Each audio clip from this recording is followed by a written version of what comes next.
Along with the mass evacuations of people from hurricanes Harvey and Irma, there have been some compelling images of other kinds of evacuees, feathered and furry, from zoo animals to personal pets.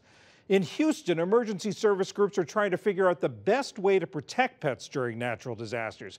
In fact, they want to set a new standard for sheltering animals. Houston Public Media's Tamika Weatherspoon has the story.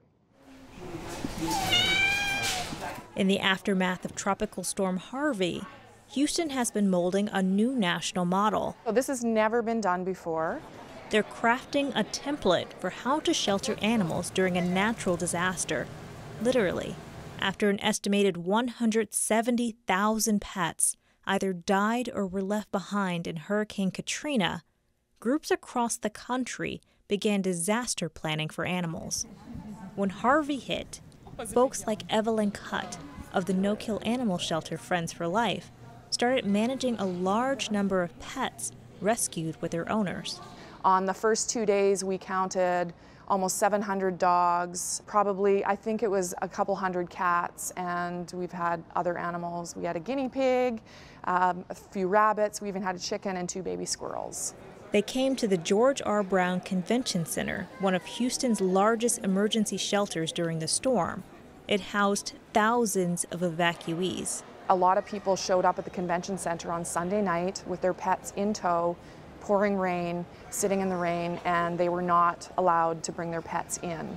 And our executive director of Friends for Life came down and talked to the Red Cross, the convention center, and convinced them to allow us to house the pets with their owners. And then we put together the plan to how we were going to support this large group of people. The plan includes dedicating a section of the emergency shelter for owners to live with their pets.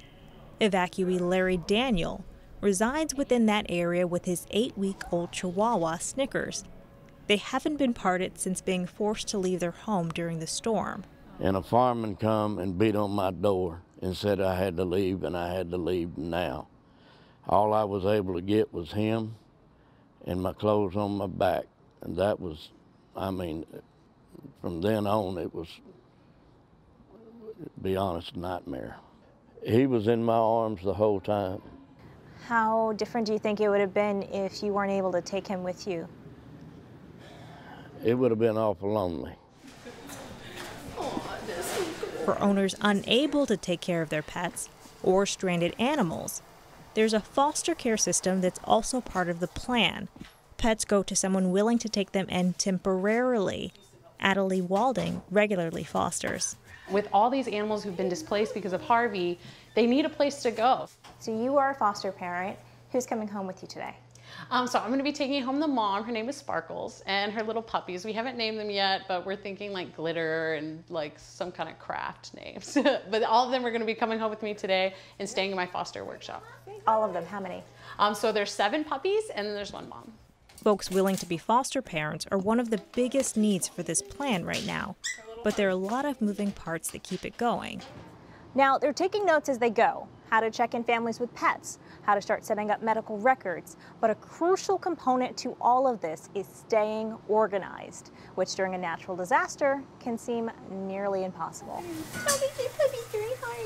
Composing a how-to guide while the crisis is still ongoing is tricky.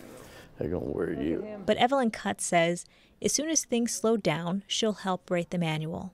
It's been evolving every single day. We're managing it and we're trying to develop it as we go. We're changing the tires on a car that's going 100 miles an hour right now. For the PBS NewsHour, I'm Tamika Weatherspoon in Houston.